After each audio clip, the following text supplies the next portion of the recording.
It's a heavy week. Okay, great. Okay, so I'm recording. So just for the sake of the recording, I just want to mention that there are three of us here. There's a few of us that are going to be late and a few of us that messaged that are not going to be able to make it. So I think it's going to be a very quiet class. We might cut it short ourselves, and then I'll post a lot of the stuff on Google Classroom because I mean, it was my hopes to have like a discussion on see how everything's going for everyone. But I also understand that this has been a heavy week universally. And it was, we were just about to talk about of how heavy I think it's been for all of us, including myself this week. Indicative also of people not being able to make class. So we have to give ourselves that grace. Sorry. So Cindy, you were going to share with us. Oh, no, I was just going to say, responding to how Deborah was saying the streets are empty. I'm thinking, well, my son is also not at school. And I was wondering, maybe some people are preparing for the long weekend and thinking that, this is taking a break, just before the long weekend. Yeah. Yeah. Yeah. I also, similarly, my son was home yesterday with a headache.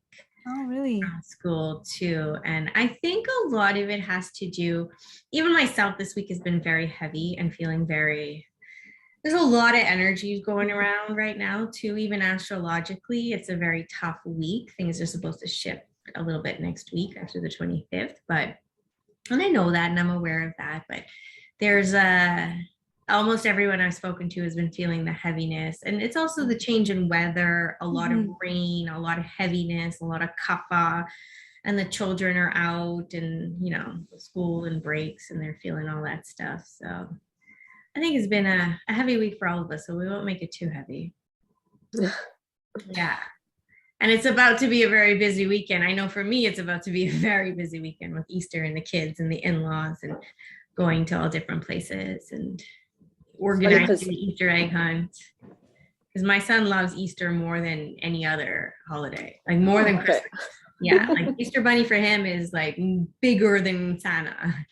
Wow. So you really made it a tradition at home, because we don't have that, festivity for Easter. We don't really do much, but I just try to do it more because they're so young with the activities of the egg hunting and the here's Zita. And the decorating and fun. Mr. Bunnies and stuff. It's funny because I feel like I'm coming out of a heavy time right now because I was in a bit of a dark place and thinking all sorts, reading all sorts. And it's just like, just being quiet and then realizing it's not as bad as I thought. Yeah. Like, like the rope is not the snake, basically, as I thought. So I feel like things are beginning to settle a bit. Yeah. Good. Hi, Zita. Hi. Thanks for joining us. Of course. We were just saying that it's going to be a relatively quiet class. There's quite a few people that can't make it. Kim's going to be a little bit late, and I think Fondy's going to be a little bit late. And the rest of them have messaged me that they're not able to make it today. But we were just talking about how it feels like it's been a heavy week for quite a few people. It's been a heavy month. It's been That is true. It has. Yeah. So it has been a heavy month because, I mean, astrologically, because I follow all the Jyotish and astrology, that it is going to be a heavy month for everyone and it's supposed to shift on the 25th of April. And it's funny because back in March, I was like, oh my God, that's like such a long time away. Yeah. Well, I'm so happy you said that. I'm happy to share. Actually, I did get a new job and I start on the 25th. Thank you. And I start on the 25th of April. Oh, so amazing.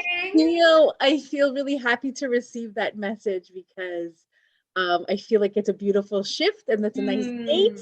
And so I'm happy you shared that. Thanks. That is so beautiful. See, when you're open up to the energies, things just shift. Yeah.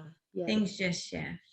Yeah. And I also wanted to share that I'm wearing red today for a particular reason, because yesterday was a very heavy day and it's been a very heavy time period for me, like, life-wise and figuring things out. And so yesterday I was sitting there and I was like, I was at home with my son because he was at home. He had a headache, which worked out also because I needed a day off. And so I sat there and I was just like, I hadn't done my meditation in a while. And I sat there and I said to myself, and I was like, I just asked Spirit, I was just like, Spirit, if you're there or you're guiding me or I'm on the right track, just please send me a sign. Send me a red cardinal. And I'm very specific now because I don't have time. I got a lot of things to do and figure things out. But like, just send me a red cardinal just to say that you're with me and I'm guided. Because we all have doubts at times, even though you do this work. And I was sitting there, like literally an hour later, I was sitting on the phone. I was just looking at the phone. I was sitting with my son in the living room, and I just looked out the window at the back of our dining room, which I never really look at. And there's a red cardinal sitting right in the frame of the window on the tree. And I was like, ah, and it just warmed my heart because it just reconfirms your connection, your guidance. Everything is as it's supposed to be. And the ugly and the bad, and if it's the tears or the stress, it's the good and the bad together. And then not even a couple of hours later, my daughters came home and I was talking to my little daughter about her day. And then she's like, Mommy, look outside. And she goes, oh, Mommy, look, a red bird. And we looked out the window and there it is sitting again in the same spot.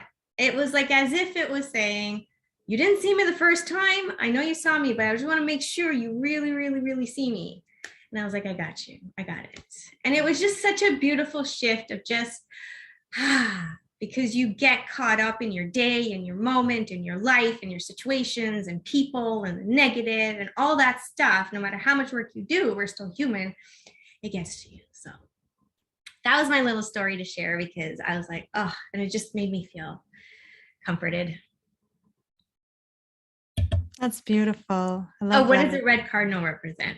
So red cardinals are usually, they're considered the messengers of the spirit world. So it's usually, it differs. You can kind of assign it how you choose to feel it, but they are messengers from the spirit world. Usually when you see a red cardinal, it's somebody close to you. It's your guides, it's your spirit, it's your past loved ones that are with you, carrying you through your life. So whenever you see a red cardinal, and in a lot of religions also, it's really big, especially in Christianity, of red cardinals represent messages from the souls that have passed in other realms.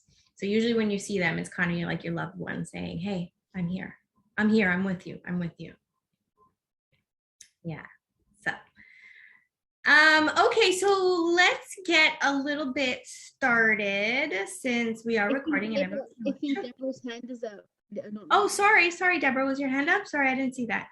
I just wanted to say that I had a similar experience when I was in the grocery store. They have like section of flowers and pictures. Yeah. And then when I looked up, there was a picture there that said, you make me happy when skies are gray. Yeah. And it's from the song, You Are My Sunshine. And my dad used to sing to me all the time. And when I saw that, I just felt at peace. And it was shortly after that I started to, a quiet moment in the car, just realizing that things weren't what they seemed to be, as negative as I thought they were going to be, as bad as I thought with a physical issue I was having. Yeah. And it just clicked that, I'm overthinking, like, this is not what it is, the worst case I was thinking. This gut feeling after I saw that picture. Yeah, that's beautiful. That's beautiful. Yeah. So it comes in so many different ways. But you don't have to be in a meditation spot, quiet. You could just be somewhere in your car and thinking about it, and suddenly it just clicks. Yeah. Absolutely. Yeah. And I've noticed even when you do the work, it's like, you're actively connecting and channeling through angels and spirits and guides and energy and things like that. But after a while, it's kind of like, it's like a frequency that you activate and it just stays with you all the time. So now you're open to seeing the signs. And when you see, your subconscious will guide you to look at a specific thing that you never really would have looked at any other day. Just like you wouldn't have looked at that at the grocery store, even though it's probably been there every time you've gone. I never look out my back window, but I just look. So it's your subconscious and your higher self is connected and guides you to what you need to see. Yeah, beautiful. I feel really compelled to share this, if it's okay. Of course. It won't be long, but I mentioned that I met Wendy about a year ago as I was kind of saying to myself, there's something bigger I need to dig into. There's something more I need And it just happened to be, I drove by the center and I'm like, it's so close to home. I'm driving by it every day. There's a reason. So I'm happy we had connected. But I bring it up because I did make a conscious decision to flip a switch into a frequency. And since I made that shift, I'm glowing. And I don't mean I'm looking for compliments from others. I'm not looking for reassurance from others. Something happened where I'm just, even when bad things are happening or not such good things are happening, I'm good. I'm okay. Yeah. Because I flipped the switch into everything is okay. It's in divine order. Spirit, God, all of the above got my back. And it doesn't, and I'm not looking for perfection in any way, but I just feel that I'm actually for the first time trusting the process. Yeah. Instead of saying to trust the process, I'm physically allowing myself to trust the process. And I'm enjoying the steps and the lessons and the journey that the process is unfolding without me trying to micromanage it. And I never have I been this, I want to say like chill, like I just feel like waves, like they're not big stormy waves. I've never been this calm at things. And I have an autoimmune disease. I have Crohn's. And I just mentioned I got a new job. The stressors of not having a job and not knowing what was coming and all that kind of stuff would have automatically, normally, usually brought me to a place of crisis. And I wouldn't have acknowledged it. I would have thought I had it under control, but I haven't gone through a crisis because I've literally just been going with it and things have worked out in the way it was meant to. And this course has reinforced to me that I needed to connect at this point. Like, I'm sorry, it's a little bit longer, but everything you were saying, Deborah, is exactly right. Like, it's when you don't expect it, it's when it happens. And when you don't see it, it's when you're reaffirmed. So I'm grateful for this experience to kind of make me have this mental check every time. Like, hey, we're all doing okay. We're all doing okay. So thank you for that. Thank you. Thank you for sharing that. That's beautiful. It's like what we touched on last time of just with the angels is even when you switch that frequency, you're just giving permission. You're giving permission for them to share, to show you, to allow you, to guide you.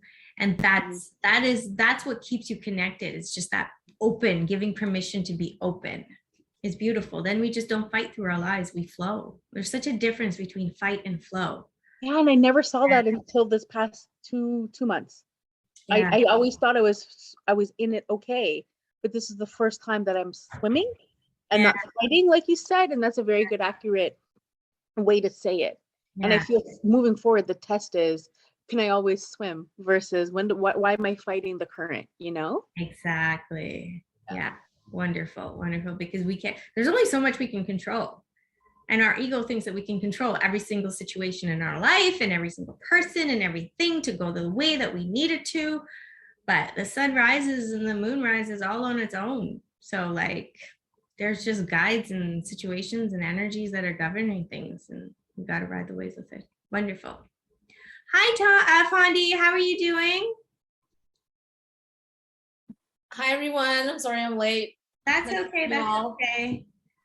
Welcome. We were just talking about the energies we've all been feeling for the past little while and how we're all opening up to flow and kind of just enjoying the process. Yeah. Very nice. It's going to be a very quiet class today. I think it's just us. Kim is going to join us and the rest are going to watch it on replay because everyone's got a very busy week. Thanks. So, okay, so let's talk a little bit about tune-ins. Anybody try it? Anyone give it a whirl? Anything to share? No pressure. And if you didn't either, yes, Fondi. I'm actually afraid. I'm afraid to start. I'm afraid I'm going to do something wrong and then something's going to enter my space and my home and affect my health and the people around me, and then I don't know how to get rid of it, and then I have to call Wendy to come and do a cleansing.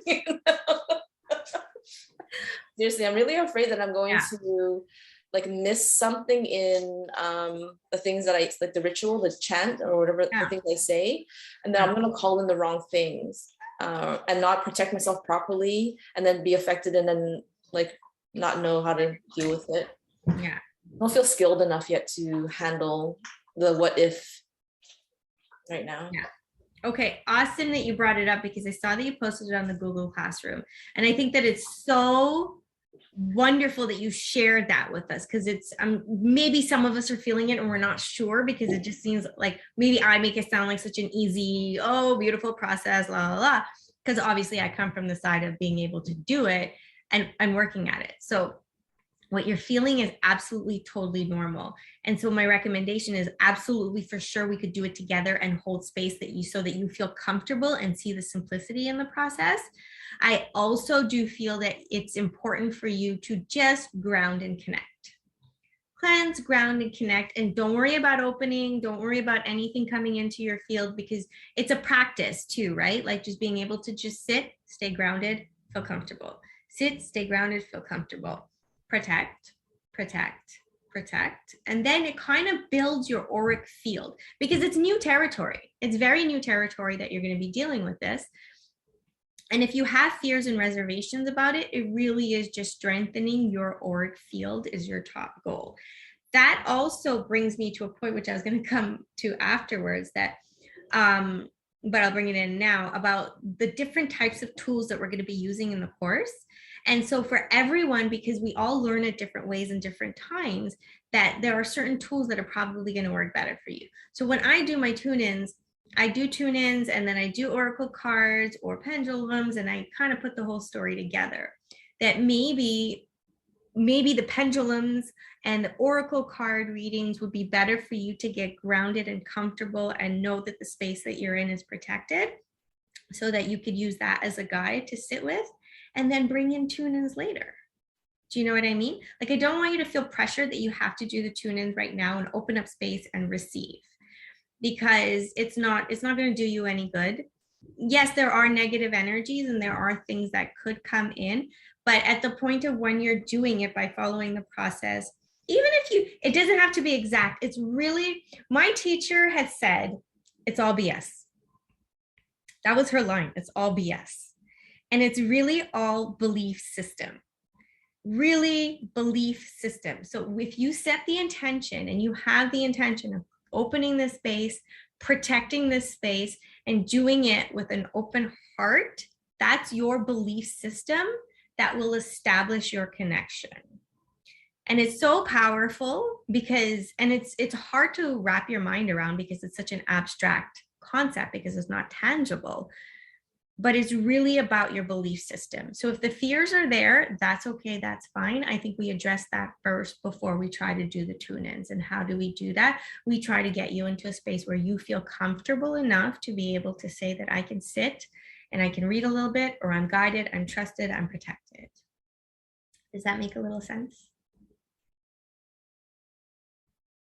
So for now, I think maybe for you, Fondi, doing the tune-ins on the back burner. And what I want to do is I kind of want to switch the outline a little bit. I want to switch the outline because I had said at the beginning that I sent the outline of what the next 12 weeks were going to be, but we were going to like change it around, see how things are going. So as I was thinking about it, I think I'm going to change the outline where instead of like, so today we're going to go through symbology. So if some of you have done tune-ins or how to recognize what different things are in symbologies and how it comes to you, but and longer tune-ins. So you'll have the information for the short ones and then the longer tune-ins. But then from next week, I'm going to push Akashic Records because Akashic Records are very similar to the tune-in process. It's where you sit, you meditate, you go in, you ask questions about past lives and the records of your life, and you get symbology messages and all of those things. So I'm going to push that more towards the end of the course so that we'll have time to practice the tune-ins as we go along. But I'm going to move up oracles, pendulums, and oracles, pendulums, crystals, and just like auric, or like your aura fields and automatic writings that I had at the bottom of the outline for later on. I'm going to move that up because I feel like some of us are really waiting for the whole oracle cards and oracle readings, because those are just very tangible information that you can get. So I'm going to move that up so you have those tools to work with, and then that'll give you more of a comfort where you can kind of incorporate the tune-in process. Everyone's okay with that? If anyone has any objections, post it on the Google Classroom for those that are reworking it. But I'm going to rework the outline and I'm going to send it. So I think next class we're gonna move into pendulums, oracles, and crystals. Maybe we'll start with crystals. Give people some time. I'll also send you a list of my favorite oracles and some of the resources that are good oracle cards from authentic energy healers, or whatever you want to call them, but my favorites. So you kind of have a list to work with. Some of you already have ones. That's great. And if you don't have a pendulum, I would suggest to get a pendulum, but I'll post in Google some really good ideas. But a pendulum is really, really very simple. I mean, you can take a piece of thread and just hang like a paperclip on the end of it. But it's as long as there's something on a weight at the bottom of a string that can move, because we're going to program it so that spirit will know to give you answers of yes and no and how you want your pendulum programmed. So we're going to bump it up. We're going to move it up. So don't worry, Fondi, if this is a fearful space for you to be in. I just want you to settle into the space of knowing that there is nothing to fear as long as your BS is set. As long as you have your BS and you put it into practice of just grounding, sitting, and protecting. That's all. Don't focus on opening energies to anything else coming in. Set up your auric field. Okay. And then, like I said, also, if you want to book some time, we can sit down and just practice guided meditations together to kind of get you into space where you feel comfortable. And if you want to do a little bit of a tune in while we're together, we could do that too while I hold the space for you. Okay. Perfect. Okay. Did anybody else venture it? Have any questions, anything? Well, I didn't actually do the steps because I didn't have a match for cleansing, and I finally did get one. One of those guns with the I wanted a match. I couldn't find for some reason I just couldn't find one at Walmart, and I didn't go to the dollar store, so whatever I found was just those the thing with the gas. Yeah. Anyways, it's still in the package. So that's kind of my excuse. I know it's a lame excuse, but I really wanted to sage. That's what I wanted to do. I wanted to do that part and then really sit and get into that space. But I did it mentally. So I was lying in bed, and a couple of times I heard noises, weird noises, and I couldn't decipher what it was, and it kind of spooked me out. So I kind of did the whole mantra of, okay, I don't want to experience this anymore. Let's be at peace and leave it alone, kind of. And that was fine. But it happened a few times at night where I heard noises. Sometimes it was music. Sometimes I actually thought somebody was at the door and nobody was at the door. So it was just a bit bizarre. But I would like to do it properly, like with the sage. And so I'm not scared of that. I just want to do it the right way. So I feel like I'm protecting myself properly. Okay. Perfect. Wonderful. Beautiful. Good. Yeah. So probably the whole hearing the noises and sensing of certain things is because it's kind of like what Zita said.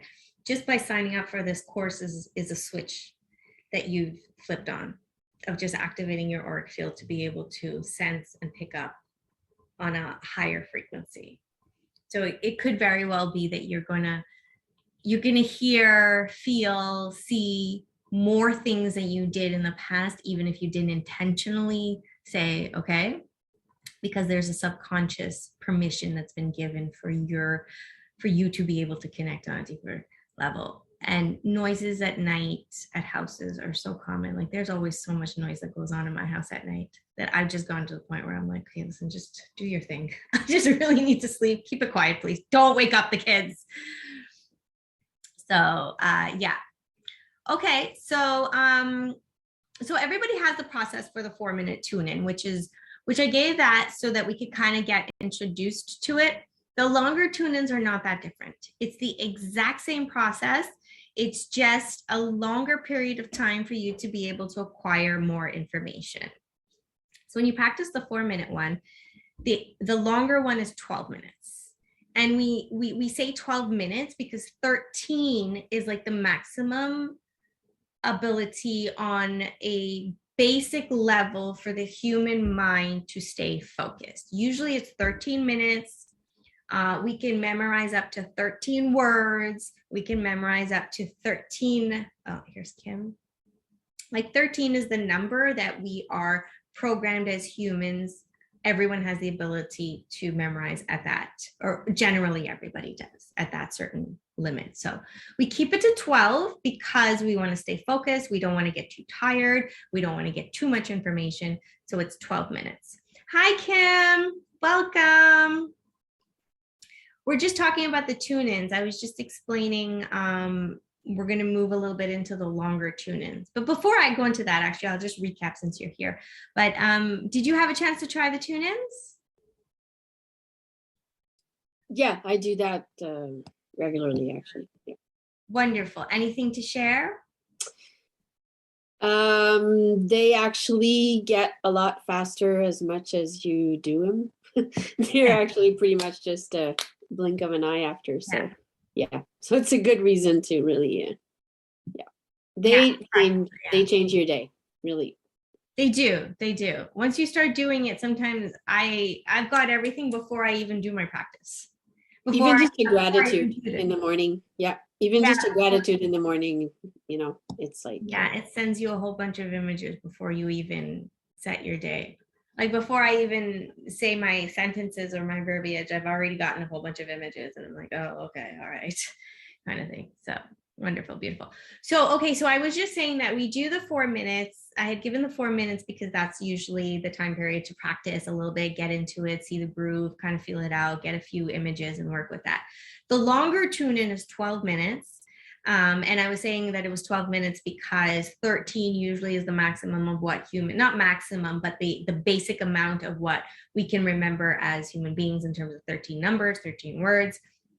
So we keep it to 12 so that we don't get too tired and it's enough time for us to connect, sit, receive some information, and then tune out. And so 12 minutes is a good time. I also forgot to mention last time, which is not really a big deal, but if you're going to do longer tune-ins, it's always nice to kind of not have too much electronics around you. Even your phone, we keep our phones with us, to keep your phone a little bit of a distance or in another room if you can, because of the electromagnetic fields. Sometimes it just brings in a lot of noise and it kind of blocks a little bit of that connection. So try to keep it in a room where there's not a lot of too much technology going on, because that's also a lot of things going on in the world right now where there's just a lot of frequencies everywhere that's just blocking a lot of people's connections. So I should have mentioned that last time. So this time, if you can keep your phone a little bit away, that's nice. So 12 minutes, set a timer for yourself, because when you get into a meditative state, it's easy to kind of just sit there and get lost with yourself. But then if you also know that you have 12 minutes and the timer is going to go off, it keeps you a little bit more focused, and you stay within the 12 minutes and then don't overtire yourself. But it's the same thing. You ground, you open up space, you clear it, you protect it, and you protect you ground. Sorry, I'm not all there today. You clear your space, you sit in your space, you open your space, you protect it, and then you ask, you receive, you note, you close it, you cleanse it. Same process, 12 minutes, done. Note everything down. When we do longer tune-ins, there's always like a different set of questions that you can ask, which is a little bit more, like it's a little bit more in depth, the questions you can ask. Like I know that we've been asking, just share something with me that I need to see, or something very simple. But you can go into things like a little bit like asking spirit, like, can you show me something of like something like I have a list of questions that I'll post. Something like, Spirit, can you show me a pattern that I am unconsciously playing out in my life and my relationships that need some attention? You can ask Spirit something like, is there something blocking me from seeing clearly in this situation with XYZ person? Can you help me view it in a better way? And based on your question, you can kind of go in and ask follow-up questions. Where is this stemming from? Whose energy is causing this blockage in my life? You can go in and kind of ask necessary questions that are of service questions. So not something like, should I cut this person out of my life? Or what can I do differently to shift the energies of what's being brought to me at the table? Can you show me something that my heart right now needs to see to embrace a new job? Can you show me the energy that I should embrace moving into this new job? Can you show me my purpose or something that might be blocking my energy to flourish in this job? And you'll get images, and from those, at the beginning, you note it down, and then you can always go back in. You can always go back in with another tune in and say, okay, you know what, Spirit, this is what I got from the last one. Could you elaborate a little bit more? Could you give me something in a different perspective? And then you start to gather information that way. So that's a process for the longer tune in. Does that make any sense? Anyone got any questions for that? I have a couple of example questions, which I will post up on the Google Classroom.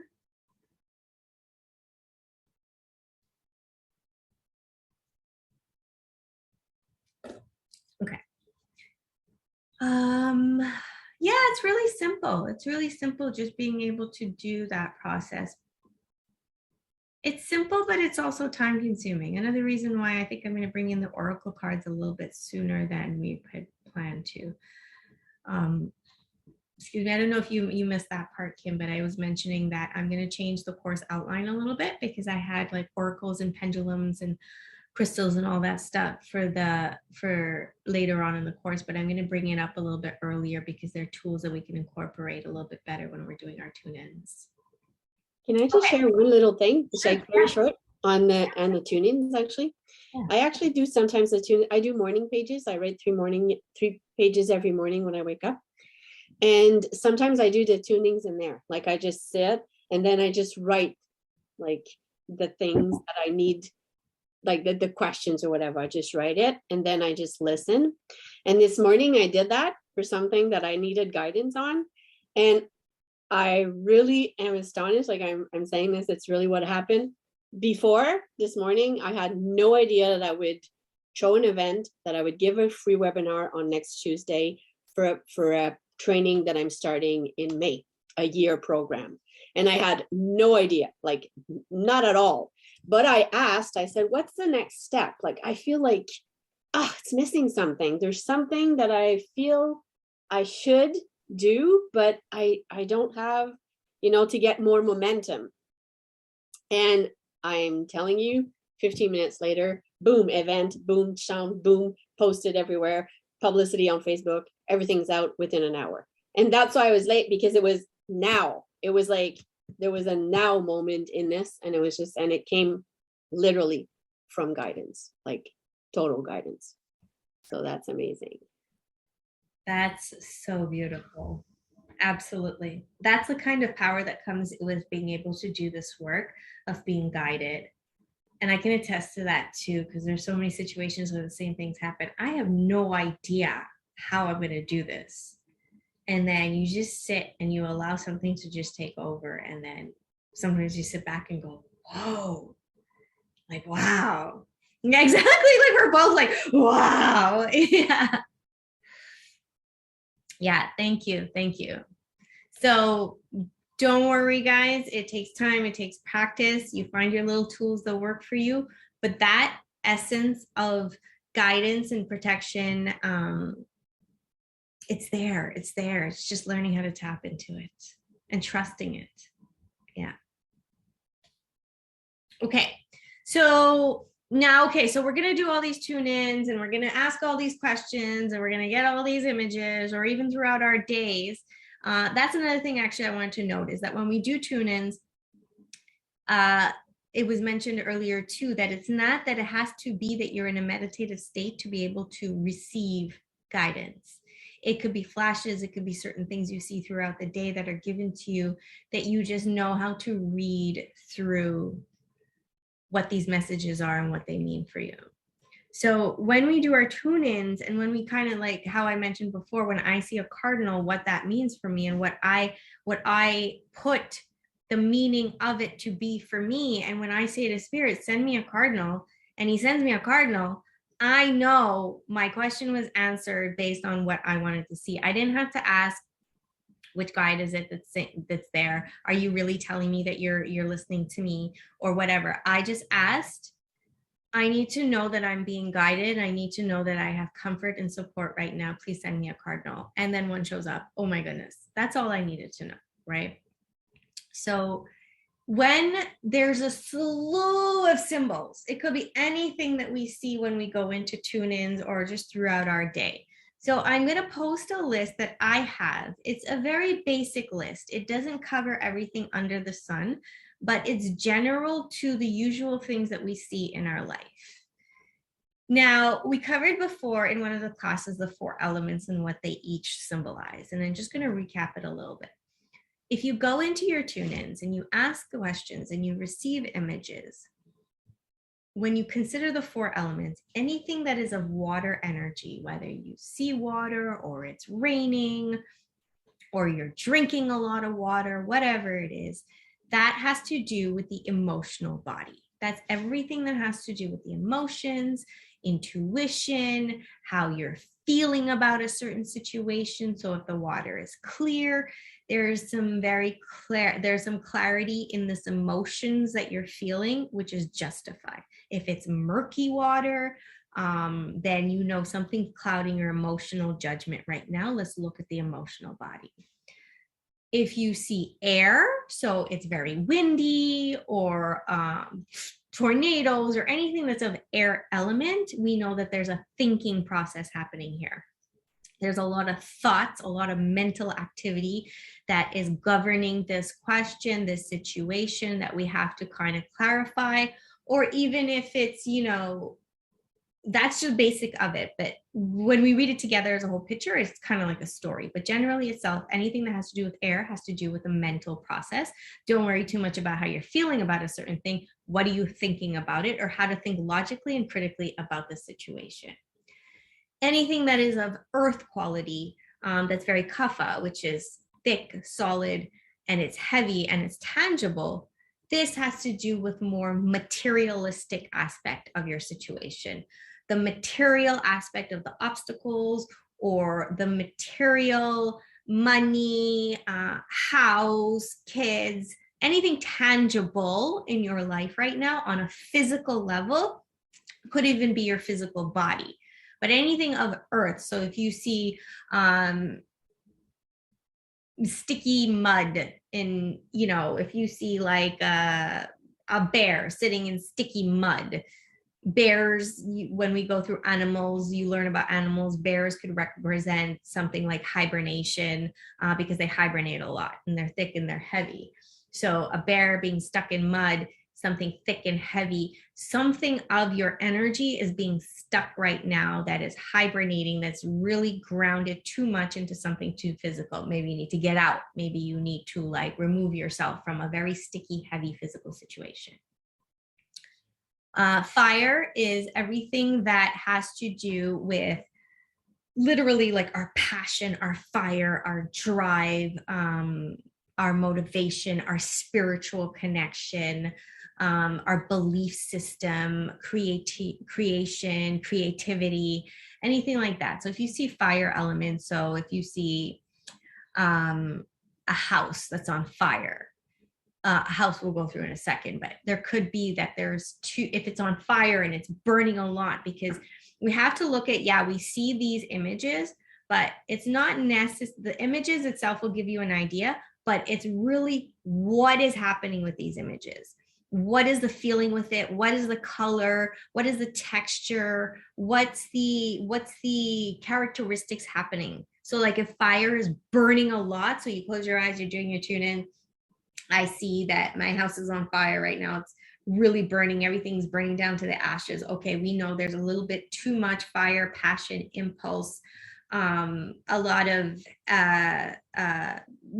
very intense energy regarding the home situation that we're going to need to pacify a little bit, because this is a situation that's blocking you from moving forward in whatever aspect you're looking at. This is just examples. Or the impulses are causing destruction because the fire is there and it's too much and it's burning. So what do we want to do? We probably want to bring in a little bit water, cooling element to the home situation. So that's how you kind of look at the 4 elements. But like I said, it's so important to make sure that you understand how each energy is sitting, what it's showing to you, what it feels like, what it's doing. Like if it's animals, which we'll get to in a second, what are they doing? What is out of their nature? Is this normal for this energy or this element to be acting like this? Animals are huge. Animals are huge because they can give you so much information that is easier to figure out when it comes to your life. Like when we see tangible things like body parts and structures, like building structures, home and things like that, and cars, these are like physical structures that kind of give you an idea. But animals can give you so much more information because they operate at such an intuitive level, and each animal has a purpose, has an energy that it governs, both positive and negative. So when we go into oracle cards, a really good way to learn about them is to start using animal decks, because then you really start to learn the different types of animals. Because when you have tune-ins, might be different, but I feel like every person that I've spoken to that kind of does this work gets a lot of symbologies in animals, because it's also the easiest way for us to process information. So like I said, if you see animals, it's very difficult to cover every animal in like giving you a list of symbologies. But one really easy trick to do is whatever you see in your tune-ins, if you don't know what it means or you don't know how to associate this with your life, note it down and then Google it. Google, for example, if you have bear, you Google bear totem, Totem, totem, and it'll give you the meaning of what this energy represents. So I've done it. Like there's so many things I've seen, or a particular flower or whatever it is, that I don't know what this means. I don't know what it symbolizes. But if I Google the totem of it, then I start to understand, oh, okay, this is the energy that's showing me. This is what it means. So Google is still always your best friend when it comes to trying to get information, even if we're doing energy work. So just Google whatever the name of it is, animal, totem, plant, totem. If it's anything living, Google the totem. It's going to be hard for you to Google something like house or car totem, because that's very random. But anything living, so plants, insects, animals, plants, including like trees. You know, you see an oak tree versus a willow tree. Oak trees are old, so something very wisdom here, or an older person in your life. Anything that has to do with age, or this is a very old situation, or something that's not yours, it's ancestral. So anything living, Google totem if you can't associate it with what it means in your life. Animals, the best way to understand the energy of what this animal is showing you is, one, obviously looking at what is out of place with this animal. So if you see a red mouse, okay, there's no red mouses, but why is this mouse red? Okay, red, what does that mean? Okay, let's go back. We learned that means the root chakra. Let's look at what that means. Our groundedness, our roots that we have is governed by a very mouse energy right now. What do mice represent? Mice represent a lot of work. Like they're workers and they're scurriers, and they kind of just like work really fast. So maybe there's just too much energy scurrying that's happening right now with the root energy of your groundedness that kind of needs a little bit of streamlining. So looking at what the animal is doing, is it out of its nature? And if you don't know how that animal functions, Google it. You know, find out what is normal for this animal to do and what is not to do. But when you Google totem, it'll give you everything. So it's always important to note not just what you see, but what is happening with what you see. Color, texture, feelings that you get, sounds that you get, anything. Is it a light image? Is it a dark image? Is it a heavy image? Does this feel blissful? Everything that you get, note it down, because it's all pieces of a puzzle that kind of give you a bigger story. Yes. Question. Yeah, sure. What if I'm not the type of person who has dreams and remembers them? However, sorry, you were cutting. Could you repeat? Oh, sorry. That? Yeah. I don't usually have dreams and remember them. Right. But I have a memory of a dream that stays with me to today that was maybe 20 years ago. Does that equate to some kind of message? Yeah. And I can tell you all right now, it stays with me the minute you said animals, because I don't think of animals often. I'm not one to love animals too much. It was a rat with a crown on their head. Mm. And I still have no idea what that means. And I looked it up as we were talking, but with the crown, you're smiling. So tell me, please. I don't get it. No, I'm only smiling because I love the beauty of it. Definitely, if it's a dream that you've had of something that sticks with you for this long of a period, it is something of an energy that is governing your life and your purpose. Because I too have those. So, okay. And even with dreams, when we remember our dreams, those are the ones that we were remembering for a reason. Mm-hmm. And when we feel certain images, certain emotions in our dream, those are emotions that we need to pay attention to. So remembering is of utmost importance. Okay. So what do you find when you Google mouse? Does it fit in with you? When I looked up rat, because I remember that it wasn't a mouse, it was definitely a rat. So I looked up rat totem, and it says it's a spirit animal signifying restlessness and success. As a totem or spirit animal, it may be a sign of being unsettled. It's a reminder of the need to be shrewd in business affairs. A rat also demonstrates how to be resilient and survive despite extreme difficulty. This is what made me bring up the question, because this is something that I had thought of or dreamt of, 20 years ago. So how do I relate that to, still having this thought? I don't think of it often, but from time to time it flashes through my brain, and it's very, very consistent. There's a crown also. And I'm just like, why does this rat have I remember thinking in the dream, why does that have a crown on? And it stops and it's staring at me. And if it's about business, like, I'm very confused about this. If I'm being honest, I don't know how to decode that. So I would definitely look at what is it in the mouse that relates to you. So you are of a business-minded person. Your career is of business. So you are in the element of what the animal medicine is telling you that you should be. But my interpretation of that, having a crown sitting on that rat, means a way of spirit telling you to find your authority, to be a queen in that energy and that field, because that is where your success and your driven purpose is.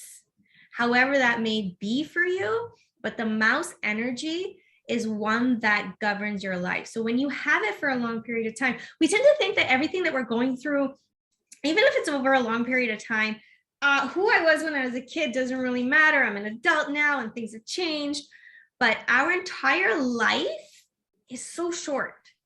And so dreams that we had when we were a kid are still relevant when we're 40 and 50 and 60, because our life's purpose and our life's journey has a specific, I don't want to say specific path, but you have a specific path that you are here to follow. You have strengths, you have weaknesses, you have lessons to learn, you have challenges, and you have victories.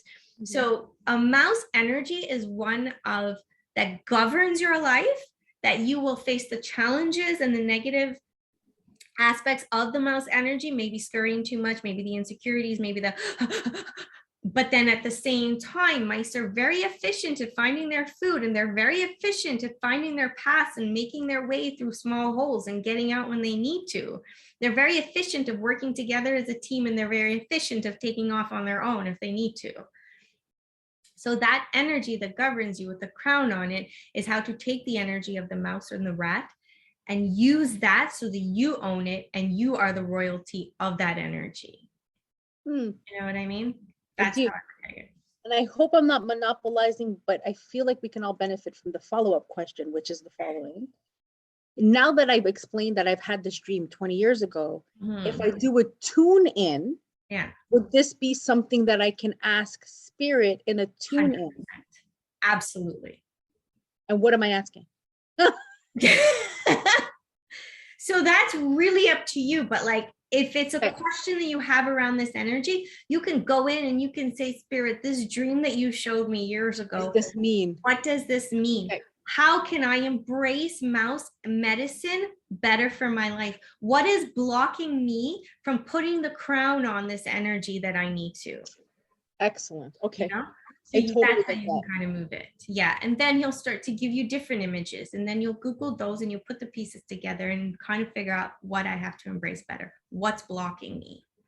Thank you. Yeah. Thank you. Okay, that makes sense. You're welcome.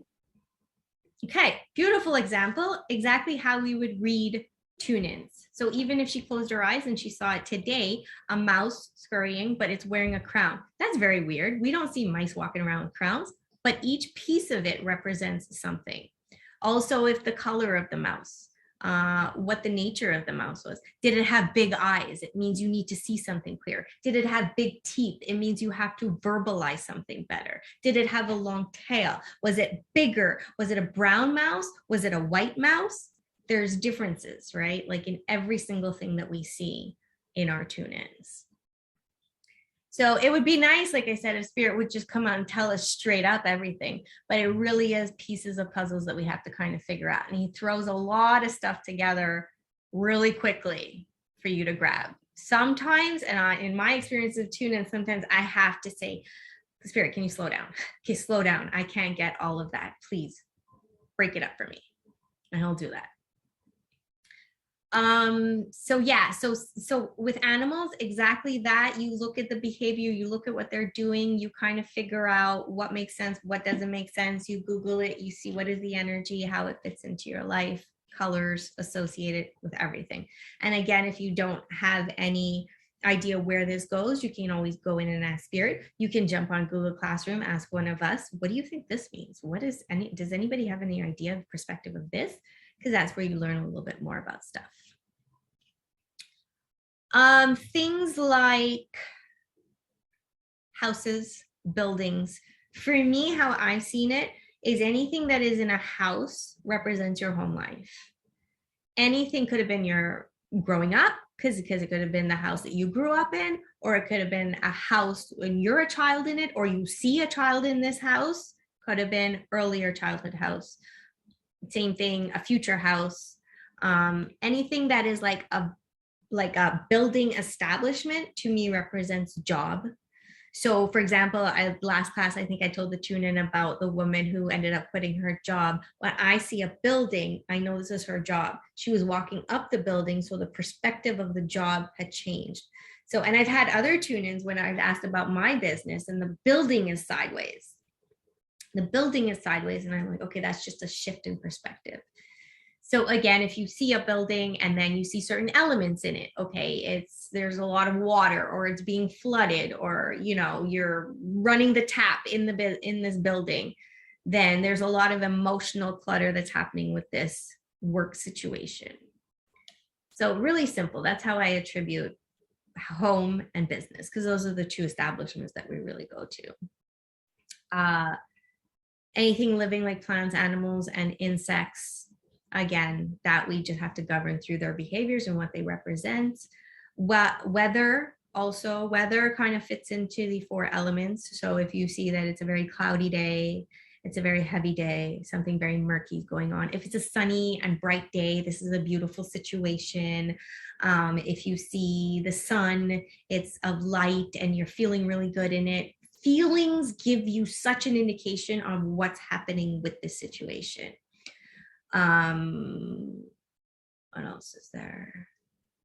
Babies, if you see babies, younger children, it could very well represent the early stages of a situation.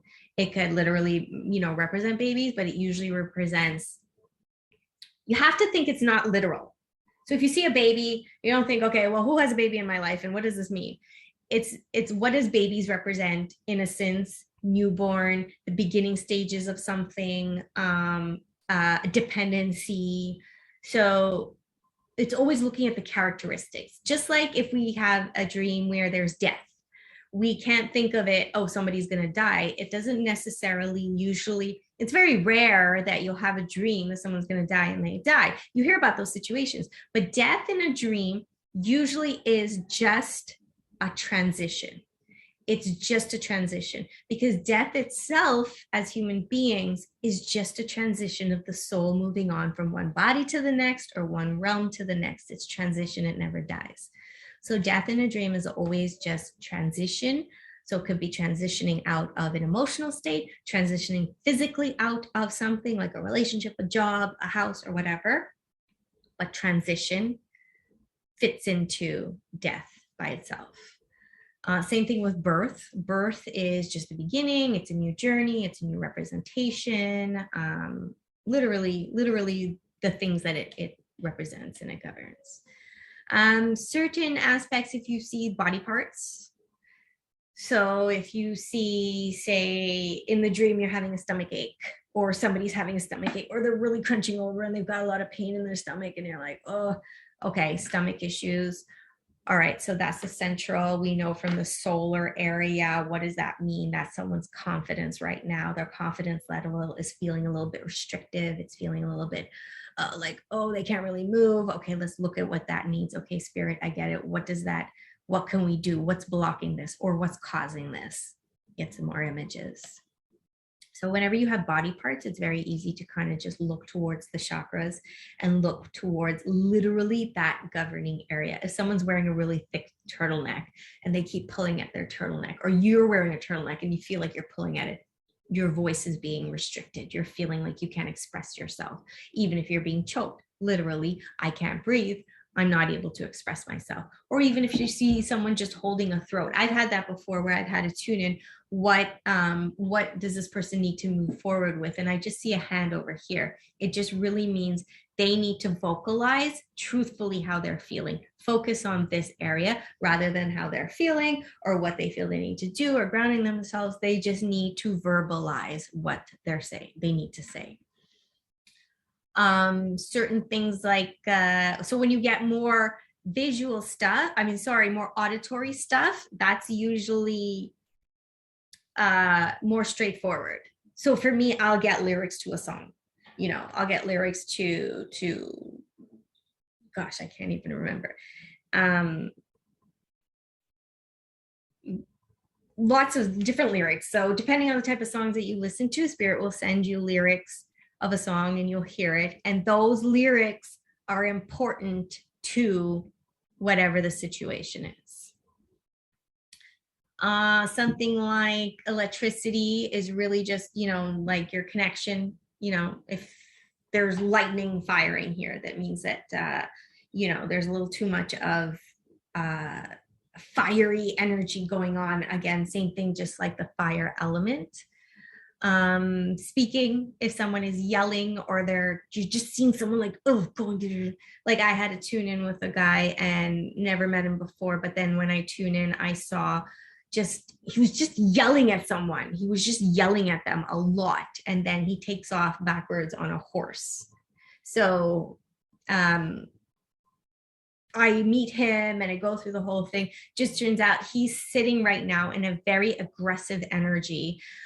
He's just tearing down a lot of people in his life. He has a lot of anger within himself, but then he's also very focused on his ego, hence the horse, because horse represents power, horsepower, and his ability to move, but his ego is blocking him from moving because the horse was running backwards. So he's going in the wrong direction of where he needs to with his power. So there has to be a shift in perspective with that. So like I said, these are general things. Like you can always go in and get more details, but we got to work with the general first. Same thing like clothing, timing, whatever language you speak in your life is how you're going to get your symbols. So like I also study a lot of astrology. So when I see, Mars, I'll know, okay, this is a Martian energy. So it's something that is a worker, a doer, a army kind of go-getter kind of energy. If I see Venus, I know I'm working with a lot of sensual energy, a lot of love, a lot of like feminine energy. So again, whatever language you speak in is how spirit will send you messages. I also see a lot of Disney characters because I have small kids. We watch a lot of Disney. So it makes a lot of sense for me when I see Moana or I see Mira. I know these are things that make sense to me, what it represents. Yeah, that's the gist of it. I can't think of if there's anything else that I can throw at you that would make sense. The really biggest one is animals, environment, transportation. Same thing with transportation. Like if you see bridges, if you see so I'll give you a straight example. I had a dream last night. So tune-ins are just like dreams. I had a dream last night that I was on a it was a bridge, but it was like, it wasn't bridges, it was highways, and they were going really, really fast. And I was going to find Zellers with my mom for one of my aunts. And I was going really fast, and it was through these tunnels and this highway to get to the store. All that to say is that when I did my oracle cards reading and I did my tune in, it was just all represented. I need to slow down. Spirit was like, you need to slow down. You're going way too fast. And when I did my oracle cards reading and I pull up magnolia, magnolias are a very ancient plant and they represent a very slow, long process. And it's telling you to embrace where you are. It's telling you to slow down because you're going to go where you need to be, but you need to slow down. And that was what I got yesterday because that was what I needed yesterday. So very simple. It's not complicated. It's just understanding what things kind of mean and the energies that are with it. And then the most important part is to listen to it, and follow it. Because it's a totally different thing. If you're sending you all these messages and you're like, okay, I get it. That's good. Okay, I got it. It made sense. And then you go on and you do something else. The whole point of it is to follow it and listen to it. And I got something one day. It was funny the way that they tell you, the way you understand what you said, like they send you what represents to you. Mm-hmm. That's so true because I often went to symbolics and everything, and then I was like, and then it's like, well, what does it say to you? Like, what is it, right? One time I had a vision, which was something else, but it was from a past time, from a past life. And I saw somebody that I know now and I saw his face there with me. And my first reaction was like, yeah, but he wouldn't have that face back then. It doesn't make any sense. And then I heard like clearly the answer, like really clearly he said, well, how are we supposed to tell you it's him? Yeah. I was like, oh yeah, that makes sense. Like it was, so of course he doesn't have the same face, but you wouldn't know his face back then, right? So I just thought they have a sense of humor. They do. Like there's a lot of no shit Sherlock kind of thing when you're in a tune in. Yeah. That's the gist of it. Any questions? No. So like I said, it's really an experiential process. There's only so much information we can give you about what represents what. But like Kim just said, it's only until you start to do it that you really get to see it and get to learn it. And after a while, you become your own Google where you're like, oh, I saw this in a last tune in and that's what it represents. So Spirit's showing it to me again because I already know this and it makes sense. Got it. And so like even when I say you don't analyze when you're in a tune in, after a while, like you don't even need to sit and reflect afterwards because you're like, oh, got it. Okay. Yeah. And so I do think that it's going to be really nice when we bring in oracle cards because that really, really, really helps a lot. Because I'll be honest with you, I don't do a lot of tune-ins too much anymore because yes, it does. It takes time. It does take time for you to sit and allow yourself to get into that space and, settle in. And sometimes oracle cards are faster, but they're so much more beautiful when you get a tune in. Then you pull your cards and you see the connection and you see the message and you're like, oh, wow, I got the story. Mm-hmm. Yeah. Thank you. You're welcome. Let me see here. So yeah, that's the gist of what I wanted to cover today. I set some time for the discussion, a longer tune-in, symbology. I'll post up what I have on symbology that you can kind of just read through that, get a gist of it. But then you create your own dictionary afterwards. Okay, so I'm going to rework the outline. I I think next class does everyone have oracle cards? Most of you do. No, I was going to ask if you can post where we can get some. Yeah, absolutely. That and the pendulum. Yeah. And anything else you think we may need. Absolutely. Thanks. And oracle cards, I'll post everything. Oracle cards, really, they have to connect with you when you see it because there's so many different types. When I first started, I remember I bought a whole bunch. And then I sat and I did a tune in with each box. I did a tune in with each box. I held each box. I closed my eyes. I kind of felt the energy and I was like, yeah, no, I like this one. No, I don't like this one. No, I like this one. And you kind of, it connects a little bit better with you. But I'll explain that whole process afterwards. But yeah, it has to really speak to you. So there's tons of places. I see Kim put on West. They have cool ones in Point Claire. There's tons of places you can get them on. You can get them at Chapters. I just noticed that. I think I told Zita about that. I went to Chapters with my kids and there's a whole New Age section upstairs that I never even knew about. Tons of oracle cards. So Chapters it's called Indigo now. The crystal stores, On Bien-Être, you can get them online at Amazon. You can get them at, Crystal Dreams. Yeah, there's tons of places now, right? They're everywhere. And tarot. So no, they're not the same. Oracle and tarot are very different. And we're going to cover that also. So be very careful if you're getting a tarot deck or you're getting an oracle deck. And so I'll kind of cover it now then, because if you're going to get some decks, because tarot is a beast all by itself. It's very similar to playing cards. It was derived from playing cards. There's 4 suits. There are your queens, your kings, you've got your pentacles, your knights, and you've got your pages, and then you've got your 2 to 10. So it's the same thing. They have very specific meanings to each of them. You cannot change them. You're not allowed to change them. They are what it is. They're very, very, very powerful, and there's spreads that we could do with them. We're not going to go too much into tarot because that's a whole course all by itself, but I'll show you like a couple of spreads if you have tarot cards.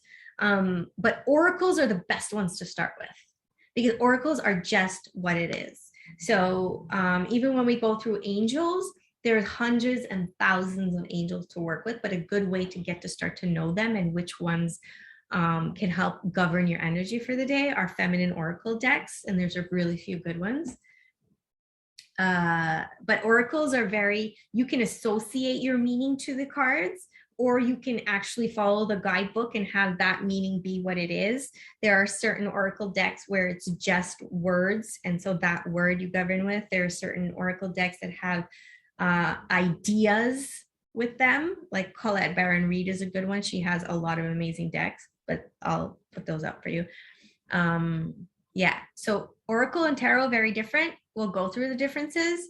We are going to start with oracle. We're going to use oracle. We're going to work with oracle, not tarot, because like I said, that's a whole course by itself, but we'll do an intro to it. Funny, I started with tarot because I didn't know oracles back. And then oracles came into my life, and now oracles are here.